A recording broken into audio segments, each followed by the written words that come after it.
नमस्ते एवरीवन। हिंदी के महान उपन्यासकार व संवेदनशील रचनाकार मुंशी प्रेमचंद जी को उनकी पुण्यतिथि पर सादर नमन। प्रेमचंद जी का जन्म बनारस के निकट लम्ही गांव में हुआ था। स्कूल की शिक्षा पूरी करने के बाद अनेक प्रकार के संघर्षों से गुजरते हुए उन्होंने बीए की पढ़ाई पूरी की। 21 वर्ष की उम्र में उन्होंने लिखना प्रारंभ किया। लेखन की शुरुआत उर्दू में नवाब राय नाम से किया और 1910 में उनकी उर्दू में लिखी कहानियों का पहला संकलन सोजे वतन नाम से प्रकाशित हुआ। इस संकलन को ब्रिटिश सरकार ने जब्त करवा दिया। इसके बाद उनके जीवन में नया मोड़ आया। अपने लेखन का माध्यम उन्होंने हिंदी भाषा को बनाया और प्रेमचंद नाम से लिखना शुरू किया। आगे चलकर यही नाम भारतीय कथा साहित्य में अमर हुआ। प्रेमचंद्र जी ने 1920 तक सरकारी नौकरी की।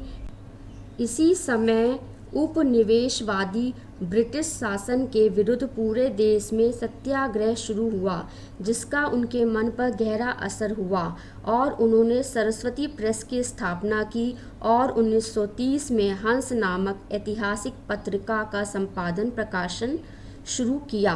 प्रेमचंद ने लगभग 300 कहानियाँ लिखी हैं। इनके अलावा अनेक उपन्यास और वैचारिक निबंध लिखे। गोदान, सेवा सदन, प्रेमाश्रम, गबन, रंगभूमि निर्मला आदि उनके अनेक प्रसिद्ध उपन्यास हैं। प्रेमचंद विविध प्रसंग उनके वैचारिक लेखों का संकलन है। निर्मला प्रेमचंद जी का एक ऐसा यथार्थवादी उपन्यास है जिसके केंद्र में नारी समस्या है। उनका यह पहला उपन्यास है जिसमें उन्होंने किसी सेवा सदन या प्रेमाश्रम की रचना कर किसी सामाजिक समस्या का नकली समाधान पेश नहीं किया, न अपने पाठकों को मिथ्या सांत्वना के मोहपाश में बांधा है। इस कथा में उन्होंने यथार्थवाद का पूरा निर्वाह किया है। हालांकि यह कोई क्रांतिकारी यथार्थवाद नहीं है। इसके पात्रों में अन्याय के प्रतिकार की कोई विशेष क्षमता नजर नहीं आती है। इन सब के बावजूद यथार्थवाद को लाने और उसे पूर्ण करने में इस उपन्यास का महत्वपूर्ण स्थान है। इसमें असहयोग आंदोलन की असफलता की स्पष्ट झलक मिलती है। हमारे लेखक कल्पित समाधानों से संतुष्ट न होकर यथार्थ जीवन का सामना करने के लिए आगे बढ़ते दिखते हैं। आम तौर पर प्रेमचंद जी ने अपनी कहानियों में सामाजिक जीवन की उन समस्याओं को उजागर किया है जिनसे समाज का एक बड़ा वर्ग प्रभावित रहा है, किंतु बहुत कम लोग जानते हैं कि प्रेमचंद्र जी ने प्रेम संबंधी कुछ सरस कहानियाँ भी लिखी हैं। प्रेम संबंधी इन कहानियों के पात्र भी अन्य कहानियों की तरह आम जनजीवन से लिए गए हैं, जिनका प्रेम उदात्त भावनाओं से परिपूर्ण है। इस प्रेम में रोमांस के छींटे भी कहीं कहीं पड़े हुए हैं, किंतु उससे कहीं हल्कापन नहीं आ पाया है। इसी कारण प्रेमचंद की अनूठी कहानियाँ सभी वर्गों के पाठकों के मन को छू लेती हैं, उन्हें गुदगुदाती हैं और सहज प्रेम की राह दिखाती हैं।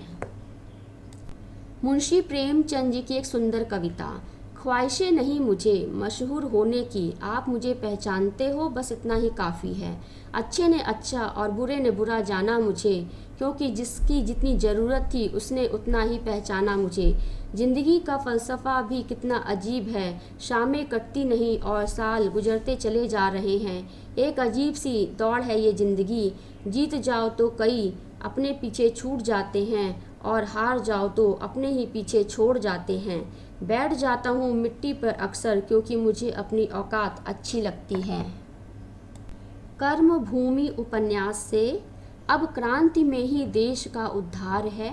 ऐसी क्रांति जो सर्वव्यापक हो, जो जीवन के मिथ्या आदर्शों का, झूठे सिद्धांतों और परिपाटियों का अंत कर दे, जो एक नए युग की प्रवर्तक हो, एक नई सृष्टि खड़ी कर दे, जो मनुष्य को धन और धर्म के आधार पर टिकने वाले राज्य के पंजे से मुक्त कर दे।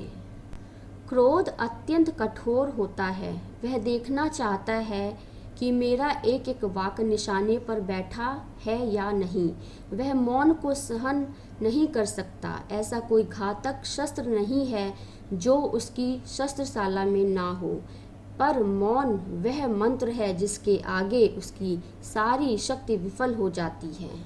लिखते तो वह लोग हैं जिनके अंदर कुछ दर्द है, अनुराग है, लगन है, विचार है, जिन्होंने धन और भोग विलास को जीवन का लक्ष्य बना लिया, वह क्या लिखेंगे। धन्यवाद।